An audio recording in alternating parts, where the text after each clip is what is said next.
Greetings, everyone. I'm Dr. Thomas McCuddy, President of Families of Virtue. And I'm Thomas Quackenbush, Vice President of Families of Virtue. And I'm Nick Wiegand. I'm the pastor at Cape Fear Baptist Church in Grace Creek in Fayetteville, North Carolina. And today we get to come together and we're having a discussion on how to live in a multicultural society and basically what does it mean to be a Christian. With this particular conversation, I think we're going to backdrop it with the idea of masculinity. So before we start that, I'm going to ask you, Thomas, why masculinity conversation is usually only about men. Why should women care about how the Bible portrays masculinity as well as the men? Well, I think part of the issue is that as God created us, men and women, we fulfill these different roles. We're supposed to be together. And if as a society, we misunderstand what men are, the women are going to suffer. They're going to be looking for the things that they shouldn't be looking for, or they're going to settle for things that they probably ought not settle for.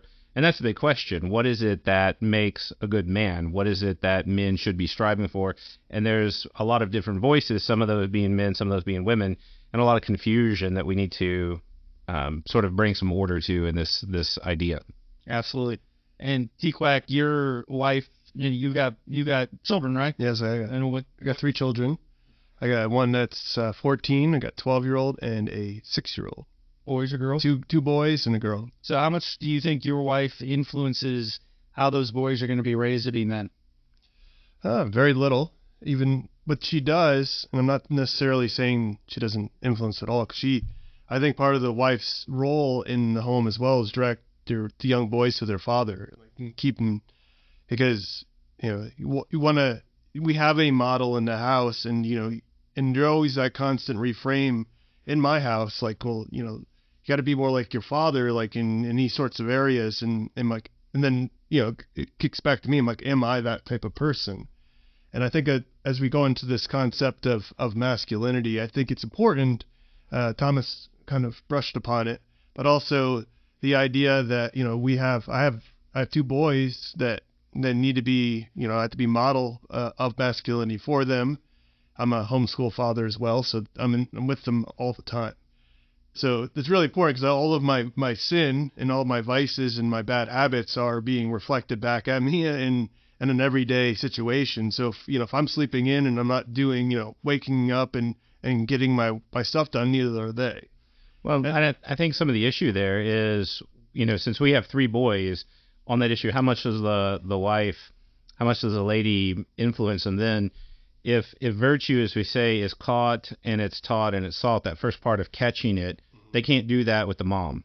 Yeah. They're missing that. It doesn't mean that the mom doesn't help instill virtue and they can't learn, but there's that element. They're not going to learn how to be a man watching a woman. Yeah. At least they won't be a good one. They'll learn some things, but they need to see that, and that's in some ways what we're missing in our culture. And I think that's what happens. If we're looking to the wrong models and the wrong role models, then we're going to end up manifesting that, and in some ways we won't know any better. Yes, exactly. Well, and I think also, and not to keep going on with this aspect, but my daughter's also looking. She wants to see who her future husband might be, what kind of attributes she wants to see. Is it somebody that's merely good looking and has like those masculine qualities that are superficial, or is she finding somebody that she can sense in some set, and like of her actually recognizing that her future husband is on a spiritual journey as well, not just a masculine kind of muscle journey. Okay. Put those 2 things.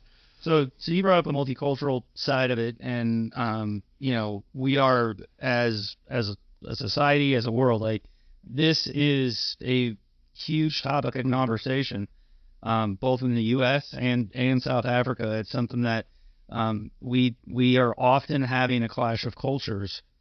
Well, one thing I've been paying attention to a lot is there is a lot of talk about masculinity now across all the interwebs, and one of the movement's philosophies, I'm going to call it a philosophy that's really kind of taken hold, is the red pill philosophy.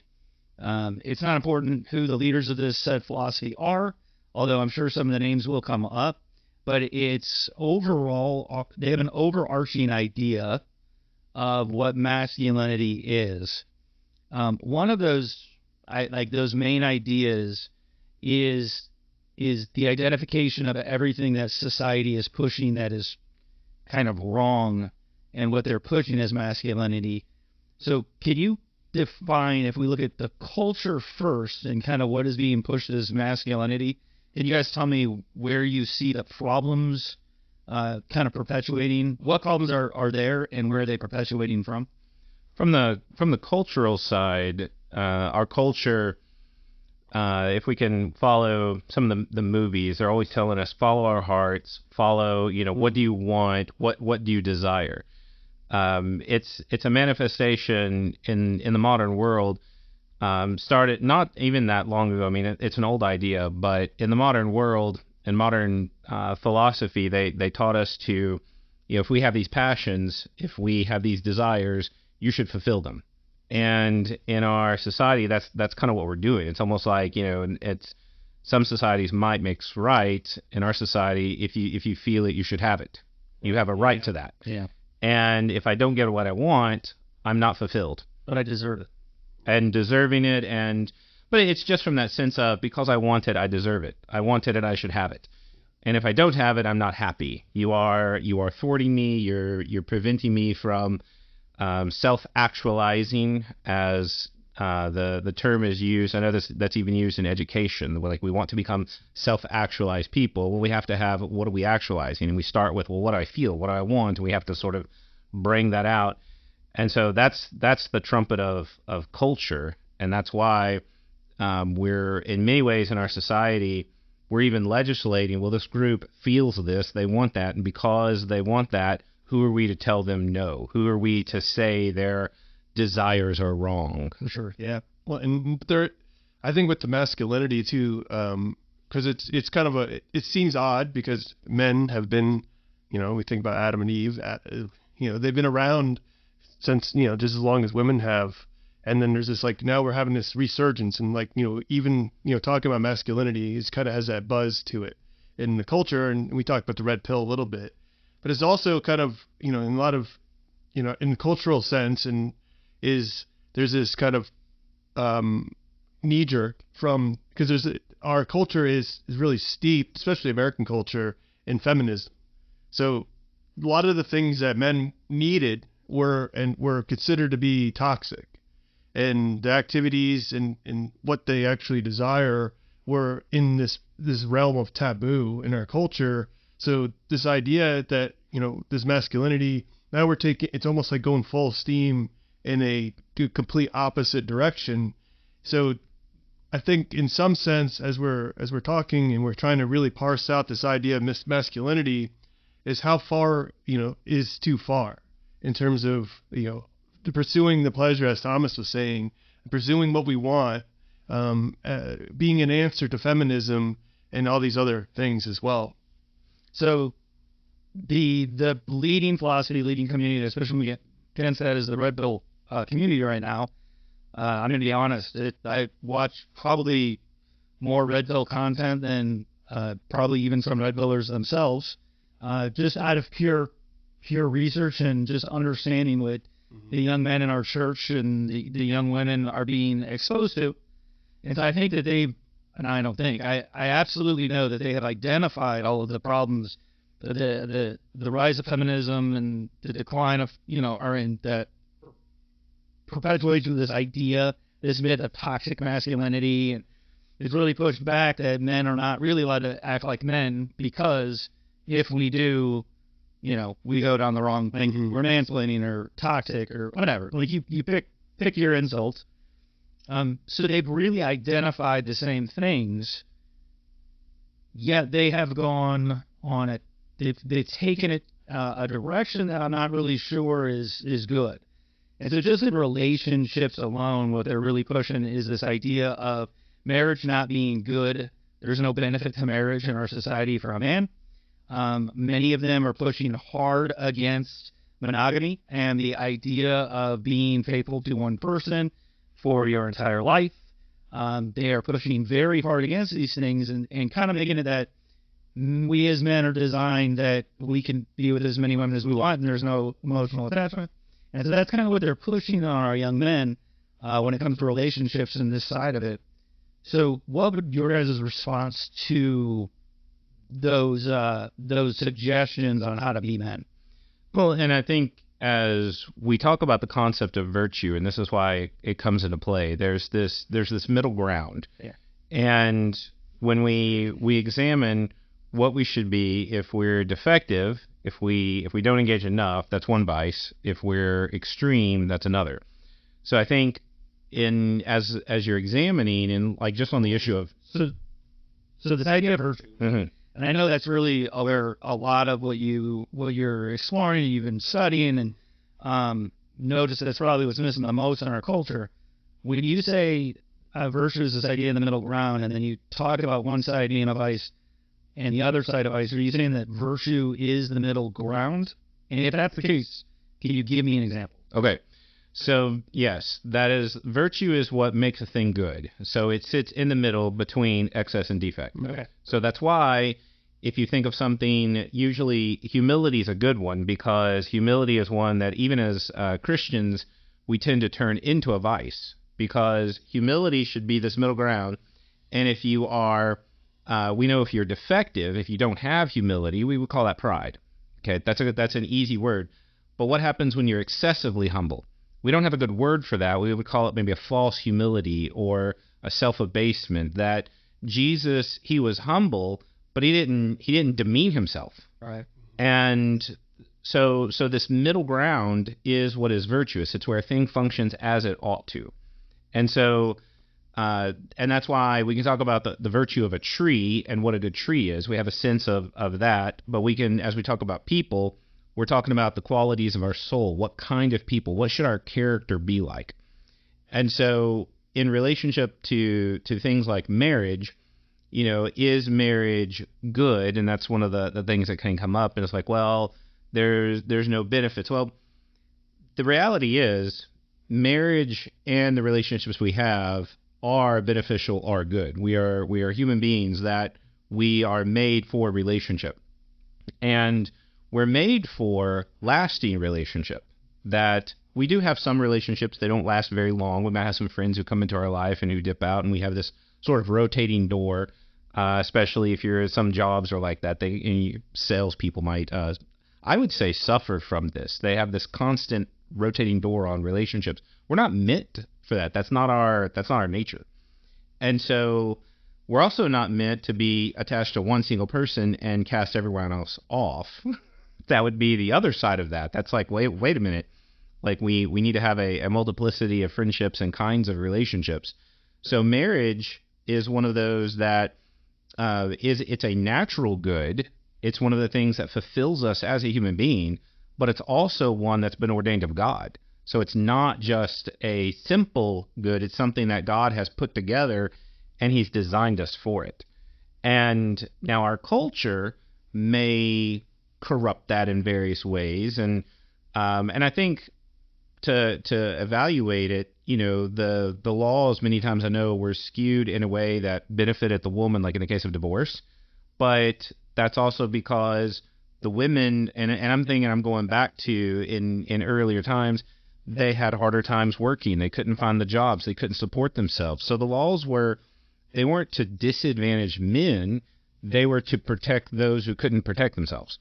And the children as well. And the children were part of that. And so that's the whole idea behind child support. You're trying to make sure the child's receiving the support. It's not because, it's not punishment.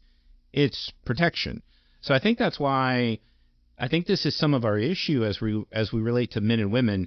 We may not even be viewing the things the correct way. Right. If we're going to live well and act good, we have to know what is good in order to put it into action.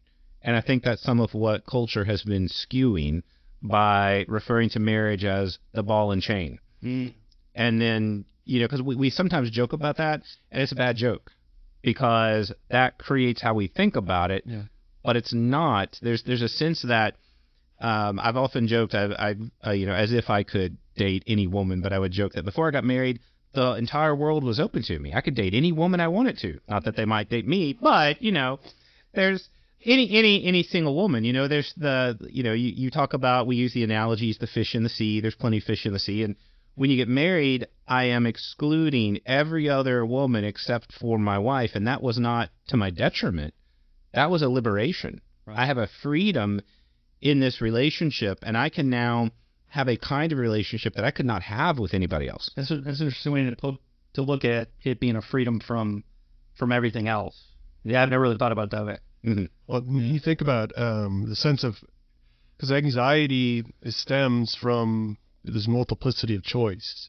Because you don't, like, in some ways, like, you become anxious when you're forced to make a choice, and you exclude every other choice. So this, like, that's what it kind of builds up.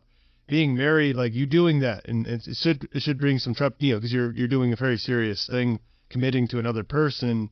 But in some ways, like, that alleviates so much once you have that person, and you're not constantly having your eyes looking around for the next kind of person and having that anxiety and that kind of push. That's what it is. Like, how you're not happy if that's what you need to do. If you can't be monogamous and just kind of stay with one person, you're constantly wanting that next person, and you're restless and you're dissatisfied.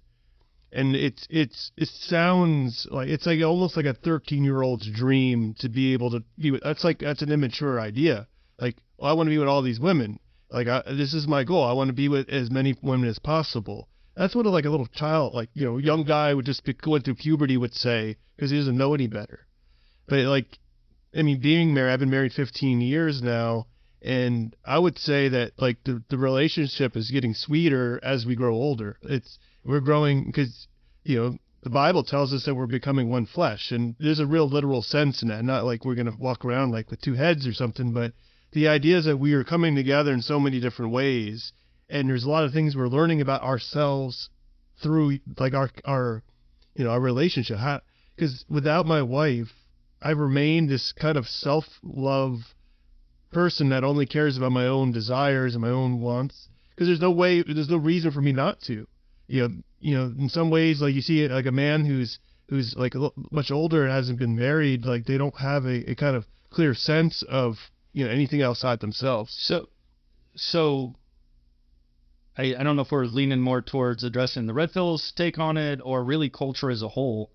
You had brought up something about the ball and chain, which kind of got me to thinking, and I've heard a lot of people complain about it, but how masculinity, how men are portrayed in television for the last, 4 or 5 decades, and how we have a slow erosion. But then you started talking about marriage and how it grows sweeter, yet that I don't know what kind of made me think about it, but then I started thinking about the epidemic of single motherhood across our cultures, and I can't help but think that these are all intertwined. And then we look at, the answers to this, and the answers from one side of the community is the red pill community of, they're not absolutely opposed to marriage, but it is definitely on a different idea in that, eventually you settle down, maybe. But then we go to the other side, and then the rest of society has gone and just kind of dismissed marriage altogether. So I think this kind of comes back to our original idea of how do we live in a multicultural society when we have this concept of masculinity and marriage, because I think we've maybe strayed a little bit on the idea, but that's all right. When we have this idea of masculinity and marriage, and we have these two extremes, it kind of goes back to the virtue that you were talking about earlier. How do we address the idea that I can do it on my own versus this idea of, well, I'm just going to experience as much as I can and be with as many people as I can and maybe eventually settle down, versus now this huge push towards non-monogamous relationships. So if we bring back to the multicultural side, how do we engage that as Christians, as Christian men, in a Christian or in a non-Christian society, but in a Christian way?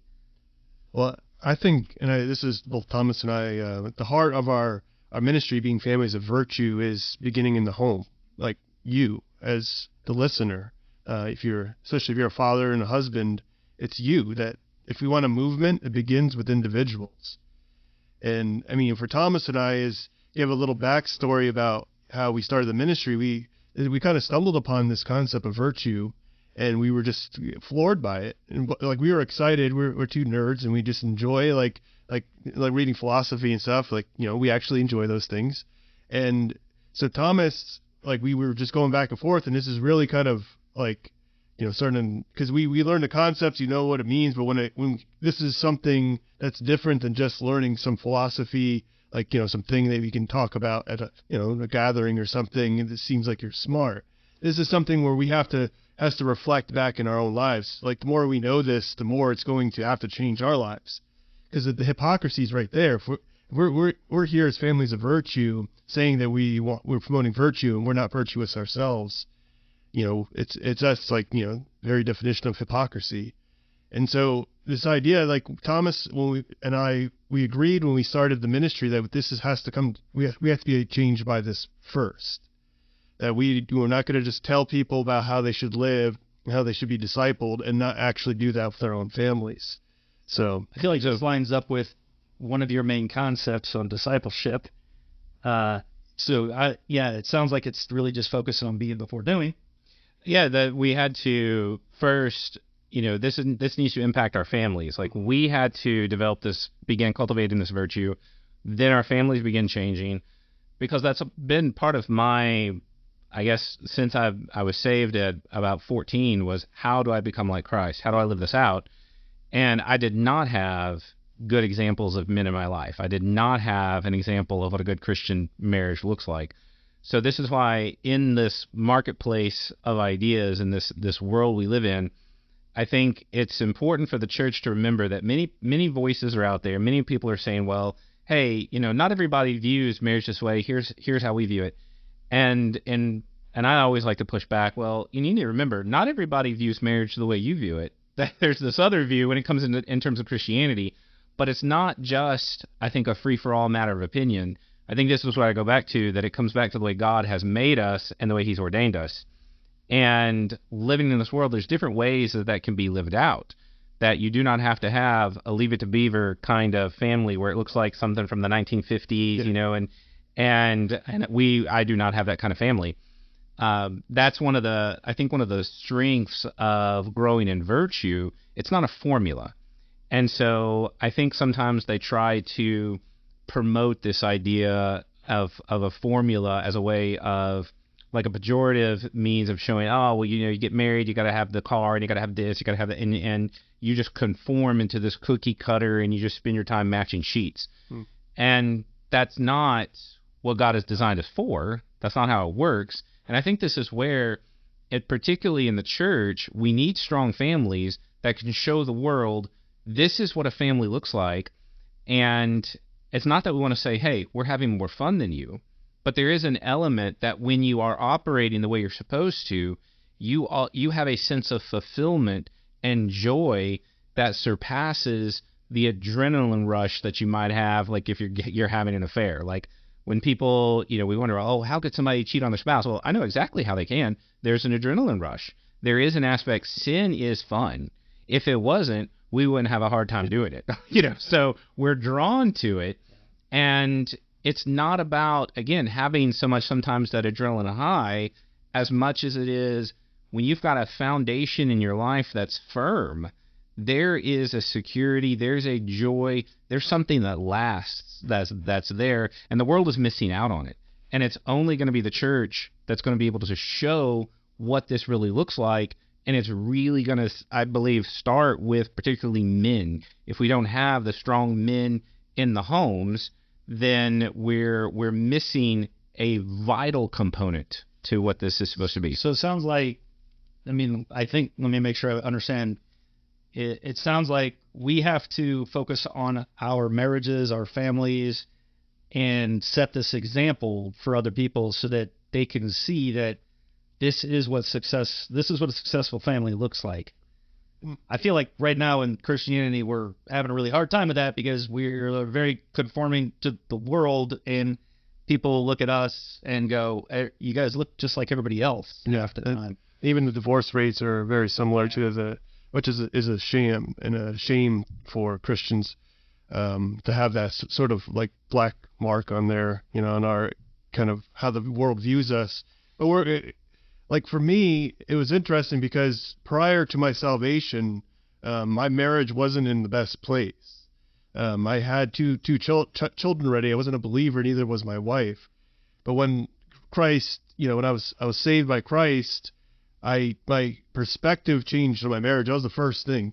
Like I've read everything that I could find at the bookstore on marriage, because every time I try to focus on anything else, God, the Holy Spirit kept drawing my attention back. You get this has to be right before we go any further. Because when I got saved, I felt called into the ministry, like almost like after that. So, you know, and then for the listeners, the reason why we all know each other is that Thomas was our professor at one time, and just like it all ties into my whole story about me coming, you know, my wife and I moving from New York down here with this kind of, we needed to get out of that situation. For South African listeners, like the Northeast is very, very liberal, and then the South tends to be a little bit more conservative in terms of views and you know, acceptance of Christian ideas.